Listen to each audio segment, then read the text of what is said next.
everyone, welcome back to Ormsby Farm, the halfway homestead. My name is Casey. So on today's video, it's gonna be a little bit different because I got a lot of requests to do this, and I am doing a tutorial on how to use the Nesco Electric Pressure Canner. But I'm gonna do it in two parts. So half of the video, I'm gonna be talking about water bath and steam canning in the Nesco, and the other half, I'm gonna talk about the low and high, which is the pressure canning version of the electric pressure canner. I use my Nesco probably every day of my life because when I do small batches, it is very quick to pop something together, throw it in there, decide whether you got a water bath canner or pressure canner, and keep it pushing.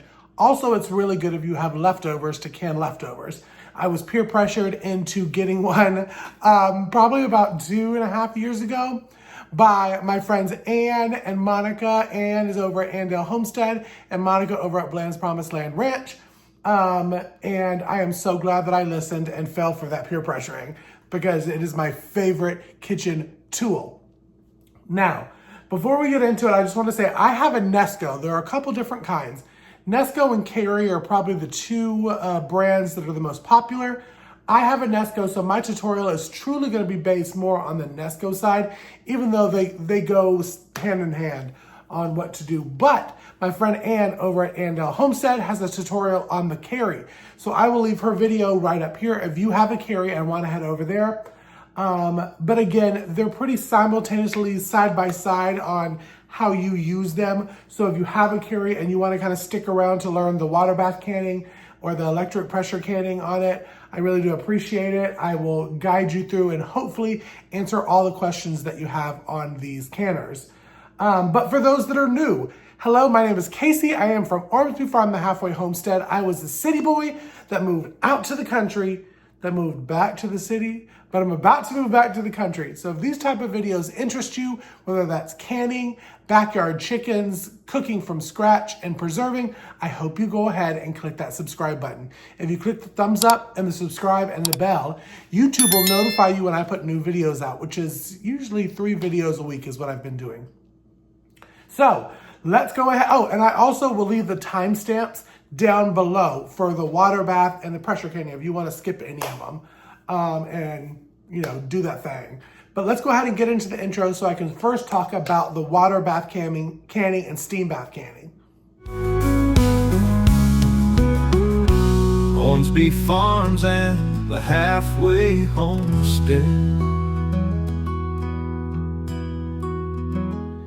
Alrighty, so we're over here at the Nesco. I'm gonna kind of show you up close too, but I'm just gonna kind of talk about all the different functions farther away, and then we'll move you up and I'll kind of show you flipped around.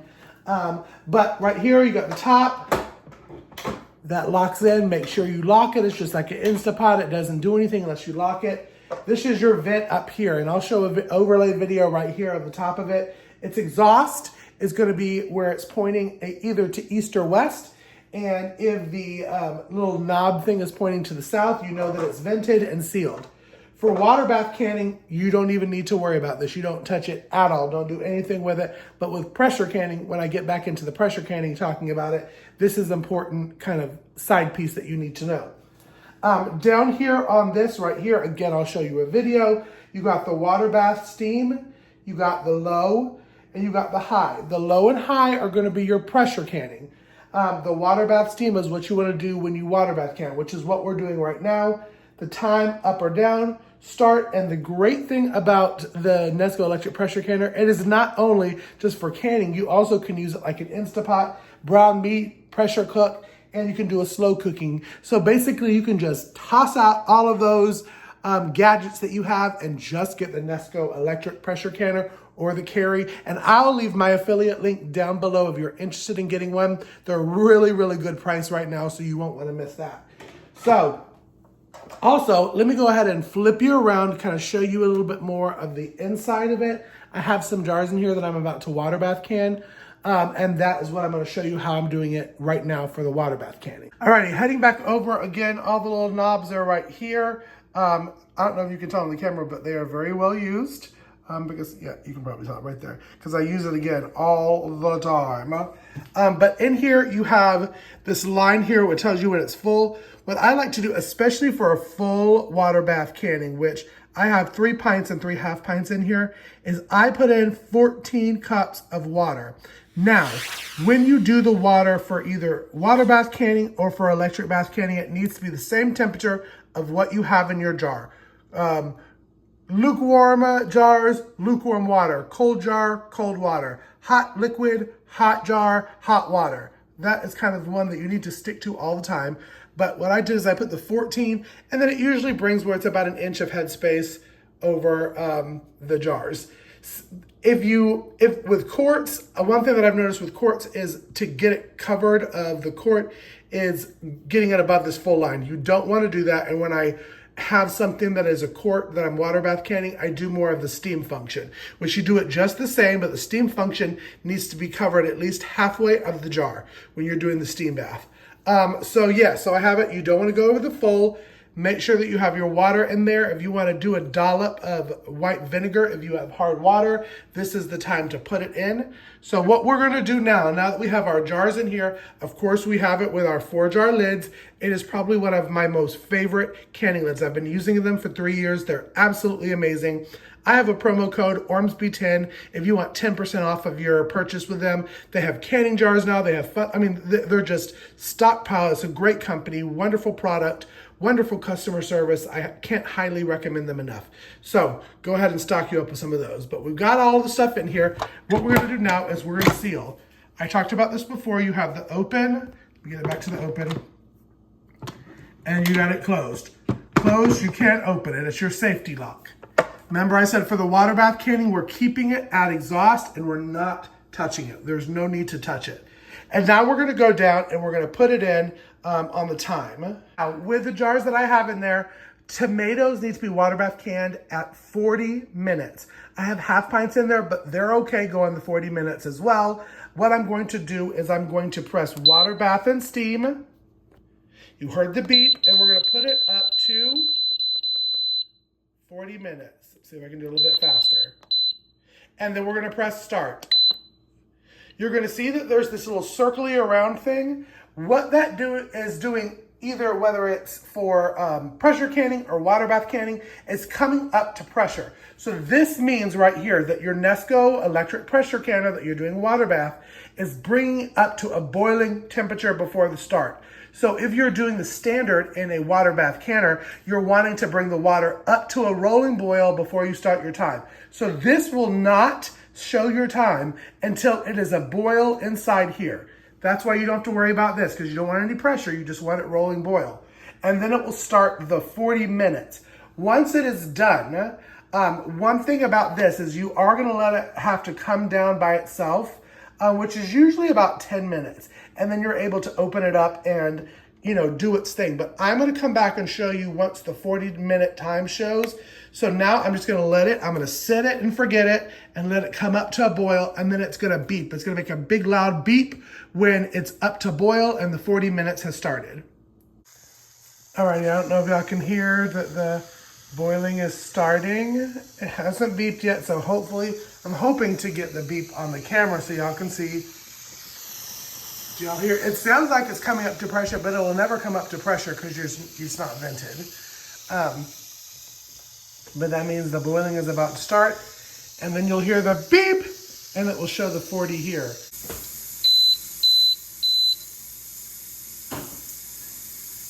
Yay, did y'all hear that? So it actually worked. Okay, great. Now I'm taking it off. So now, all we're gonna do, now that it's come up, is the 40 minutes will count down.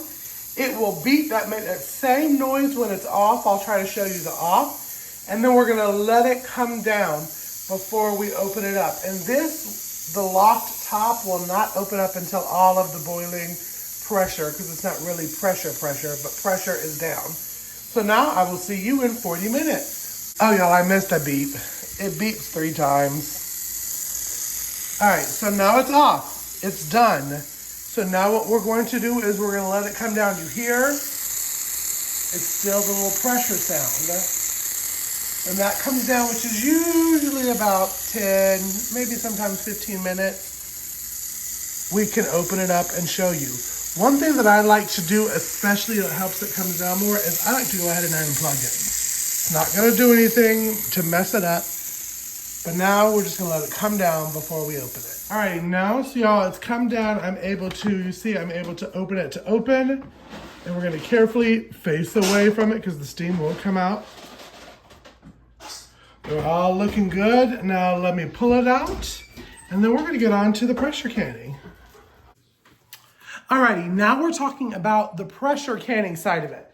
Now there's two parts of the pressure canning. Low, which again, I'll show you video overlays. You have low, which from my research is 6 PSI to 10 PSI. Yeah? And then the high is gonna be 11 PSI upwards. I normally do most of my pressure canning on the high and follow the same exact instructions lengthwise as the recipe calls for. There's a couple things, like I saw a video on canning eggs with a shell for hard-boiled eggs. That's done on like a 5 PSI. So doing the low version would probably help with that. If you need a lower PSI, you would use the low, so on and so forth. But I'll leave links to all that information down below so you know. So low, 6 to 10, high, 11 and up. So I have some of my jars. I'm canning some of my jars pressure canned already in here, and I'll turn you around and we'll talk about those. It's the same kind of way. Time up, time down, start. But this time we're gonna talk about the venting. So let me flip you around so I can talk about the importance of venting. Alrighty, so we have my jars in there.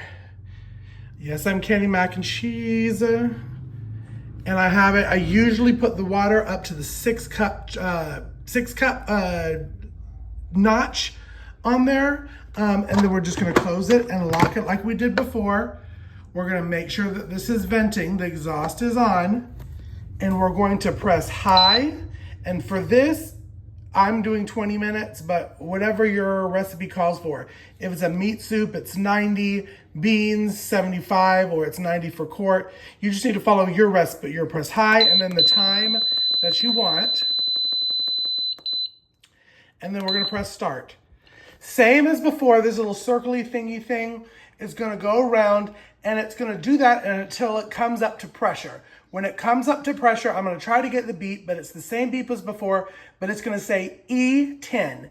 And that E10 is a countdown for 10 minutes, like you would do on a regular standard pressure canner before you put the weight on.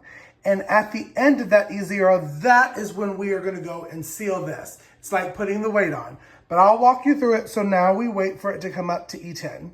Alrighty, y'all, well, I didn't get the beep, but we're at E10, so now this is the 10-minute countdown. So once it comes to E0, that's when we're going to go ahead and seal, or like we're putting the weight on. So that's the point of that. So I will see you now in 10 minutes when we have to seal. Alright, so it went back to the circly thing. I missed the E0, but I've already went ahead and we sealed it. You see, I pushed it to the side where it was here. Now, shortly, the circly thingy will come and then it will show the 20 minutes. And then when it's done, we'll do the same thing like we did with the Waterbath canning. We'll let it sit, let the pressure come down before we pop it open and take everything out.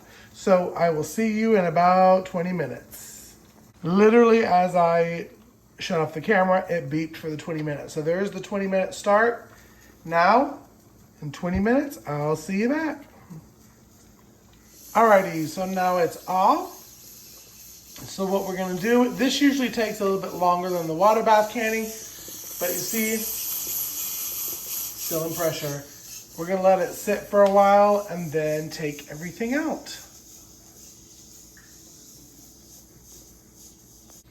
And you can tell here, there's still pressure. So we wait some more. All right, let's try it again, y'all. All right. No steam, that means it's ready to very carefully. Y'all, and that's it for my Nesco Electric Pressure Canner tutorial. If you enjoyed this video, definitely leave me a thumbs up and comment down below. I hope it was helpful and I hope it answered questions. But also, if you're enjoying these type of videos that come out to my channel, be sure to like and subscribe and go ahead and click that bell icon so you're notified anytime that I put new videos such as these out on my channel. But also you can follow me on social media at Instagram, Facebook, and Threads, all at Ormsby Farms, and I will see y'all on the next video. Bye, y'all. Be blessed.